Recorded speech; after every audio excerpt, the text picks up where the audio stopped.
اسے ادراک ہی نہیں ہوتا۔ اور میرے مصطفیٰ نے کیا فرمایا، ایک صحابی، ایک شخص بارگاہ مصطفیٰ میں حاضر ہوا، ایک شخص آیا، اس نے آگے کہا کہ اے محمد صلی اللہ علیہ وآلہ وسلم، بڑی ہی خوبصورت بات ہے، بڑا خوبصورت جملہ ہے۔ آپ کہتا ہے اے محمد آپ مسلمانوں کے نبی ہیں؟ سرکار نے فرمایا ہاں، میں نے آپ کی نبوت کا بڑا چرچا سنا ہے، میں نے آپ کی نبوت کی بڑی باتیں سنی ہیں، میں آپ پر ایمان تب لاؤں گا جب آپ میری شرائط کو تسلیم کریں گے۔ میرے حضور نے فرمایا بتاؤ کیا شرائط ہے؟ اس نے کہا جی سب سے پہلے میرے اندر ایک بیماری ہے کہ میں جھوٹ بہت بولتا ہوں، دوسری بیماری یہ ہے کہ میں کبھی کبھار چوری بھی کر لیتا ہوں، تیسری بیماری یہ ہے کہ میں شراب نوشی کا عادی ہوں، اور چوتھی خرابی میرے اندر یہ ہے کہ کبھی کبھی مجھ سے فحاشی اور عریانی اور بے حیائی اور زنا کا ارتکاب بھی ہو جاتا ہے، لیکن میری شرط یہ ہے میں اسلام اس وقت لاؤں گا کہ اگر آپ کہیں کہ نہیں اسلام لے آئے ہو، اب ساری بیماریاں اور ساری برائیاں چھوڑ دے تیرے اوپر حرام ہو چکی ہیں، میں ایک ہی وقت میں ساری برائیاں نہیں چھوڑ سکتا، میں ایک ہی وقت میں سارے گناہوں کو ترک نہیں کر سکتا، اگر آپ کو میری یہ شرط منظور ہے تو میں اسلام لے آتا ہوں۔ میرے مصطفیٰ نے فرمایا ہاں منظور ہے، تو اسلام کا کلمہ پڑھ لے۔ سرکار نے فرمایا میں تجھے ایک بات کہوں گا، صرف جھوٹ چھوڑ دے، اور نہیں چھوڑتا کچھ نہ چھوڑ، صرف ایک جھوٹ بولنا چھوڑ دے۔ اس نے اس پر کلمہ پڑھ لیا اور دائرہ اسلام میں داخل ہو گیا۔ سرکار نے کچھ اسے نصیحتیں عطا فرمائی اور واپس اپنے گھر چلا گیا۔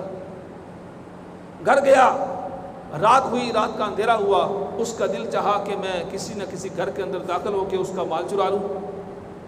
اب جب گھر میں داخل ہو گیا اور مال تک ہاتھ پہنچ گیا، مال چرانے لگا، اس کے دل میں خیال آیا کہ میں نے تو محمد مصطفیٰ سے وعدہ کیا ہے کہ جھوٹ نہیں بولوں گا، اگر ان کی بارگاہ میں کل گیا تو انہوں نے پوچھ لیا بتا کل کا دن، کل کی رات انہیں کیسے گزاری، تو کیا میں جھوٹ بولوں گا کہ میں نے چوری نہیں کی تھی؟ میں نے تو ان سے وعدہ کیا کہ میں جھوٹ نہیں بولوں گا۔ جب اس کے دل میں یہ خیال آیا اس نے چوری کا ارادہ ترک کر دیا۔ اور پھر ایک دن گزرا، اس کے دل میں خیال آیا کہ چلے چوری نہیں کرتا، شرابی پی لیتا ہوں۔ شراب کا رسیہ تھا، عادی تھا، شراب پینے کے لیے اس نے بوتل کو، مٹکے کو پیالے کے اندر انڈھیلنے کے لیے، ڈالنے کے لیے اس نے اس کو انڈھیلا اور اس کی طرف راغب کیا، پیالے کی طرف۔ تو اسے خیال آیا کہ جب شراب تو پینے لگا ہوں، لیکن جب مصطفیٰ نے پوچھا کہ کل کا دن کیسے گزارا تھا، تو کیا ان کی بارگاہ میں جھوٹ بولوں گا کہ میں نے شراب نہیں پی تھی؟ اس نے یہ ارادہ کرتے ہوئے شراب پینے کا معاملہ بھی ترک کر دیا۔ الا یہ کہ جتنی بھی اس کے اندر برائیاں تھیں، جب وہ ان کا ارتکاب کرنے کا ارادہ کرتا تو اس کے دل کے اندر یہ خیال آ جاتا، یہ حضور کا فرمانے والی شان آ جاتا کہ میں نے حضور سے وعدہ کیا ہے جھوٹ نہیں بولوں گا۔ اے بندہ خدا، جب اس نے جھوٹ کا، سچائی کا عزم کر لیا اور ارادہ کر لیا کہ میں کبھی جھوٹ نہیں بولوں گا، ہمیشہ سچ بولوں گا، تو سچ کی برکت سے یہ معاملہ ہوا کہ اللہ نے اسے تمام برائیوں سے نجات عطا فرما دی۔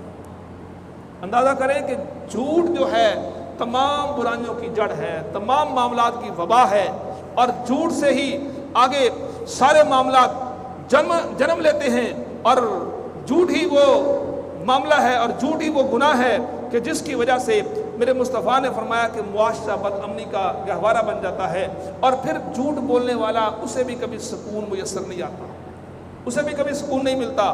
اور چوتھی چیز میرے مصطفیٰ نے فرمائی، سورہ حجرات کے اندر اللہ فرماتا ہے بئس الاسم الفسوق بعد الایمان ومن لم یتب فاولئک هم الظالمون۔ اے لوگو، بئس الاسم الفسوق، کسی کے ایمان لانے کے بعد اسے فاسق و بد کردار کہنا، اسے گالی گلوچ کرنا، اسے برا بھلا کہنا، ومن لم یتب، اور بہت ہی برا نام ہے، فرمایا فاولئک هم الظالمون، جس نے توبہ نہیں کی سو وہی لوگ ظالم ہیں۔ قرآن مقدس فرماتا ہے کہ کسی کو برا نام سے پکارنا، برا بھلا کہنا، کسی کو گالی دینا، یہ بھی قرآن مقدس نے روک دیا، خواہ وہ کس ہی قبیلے سے تعلق رکھتا ہو، کوئی ہو، ہے تو انسان، ہے تو بشر۔ میرے مصطفیٰ صلی اللہ علیہ وآلہ وسلم نے فرمایا ان عبداللہ ابن عمر رضی اللہ تعالیٰ عنہ، حضرت عبداللہ بن عمر سے روایت ہے، فرمایا کہ اپنے والدین کو گالی نہ دیا کرو۔ صحیح بخاری کی روایت فرماتے ہیں کہ مصطفیٰ کریم صلی اللہ علیہ وآلہ وسلم نے فرمایا سب سے بڑا گناہ یہ ہے کہ کوئی شخص اپنے والدین پر لعن طعن کرے، اپنے والدین کو برا بھلا کہے، اپنے والدین کو سب و شتم کرے، اپنے والدین کو گالی گلوچ کرے۔ میرے مصطفیٰ نے فرمایا سب سے بڑا گناہ یہ ہے۔ صحابہ نے عرض کی یا رسول اللہ صلی اللہ علیہ وسلم، ہمارے دین و ایمان کے آقا پیارے مصطفیٰ، بلا اولاد کتنی ہی نافرمان سہی، کتنی ہی نالائق اور بدبخت سہی، لیکن پیارے مصطفیٰ کوئی اپنے ماں باپ کو بھی برا بھلا کہتا ہے، کوئی اپنے ماں باپ کو بھی لعن طعن کرتا ہے، کوئی اپنے ہی والدین کو جنہوں نے انہیں پیدا کیا، پالا پوسا، جوان کیا، تربیت کی، بھلا کوئی اپنے ماں باپ کو برا بھلا کہتا ہے؟ میرے مصطفیٰ نے فرمایا صحابہ تم ٹھیک کہہ رہے ہو، اپنے ماں باپ کو کوئی برا بھلا نہیں کہتا، اپنے ماں باپ کو کوئی گالی نہیں کرتا، اپنے ماں باپ کو کوئی لعن طعن نہیں کرتا۔ صحابہ نے عرض کی یا رسول اللہ پھر آپ نے جو فرمایا ہے کہ اپنے ماں باپ کو گالی نہ دو، اپنے ماں باپ کو لعن طعن نہ کرو، اپنے ماں باپ کو برا بھلا نہ کہو، تو یہ پھر معاملہ کیا ہے؟ میرے مصطفیٰ نے فرمایا جب تم کسی کے والدین کو گالی دو گے وہ اس کے مترادف ہے کہ تم اپنے ہی ماں باپ کو گالی دے رہے ہو۔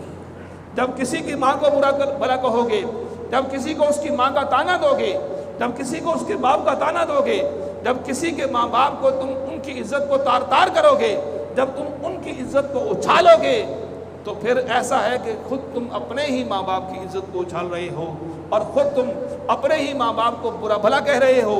اے بندہ خدا، سورہ حجرات کی یہ آیات مبارکہ میرے مصطفیٰ نے صلی اللہ تعالی علیہ وآلہ وسلم اگلی نشاندہی فرمائی۔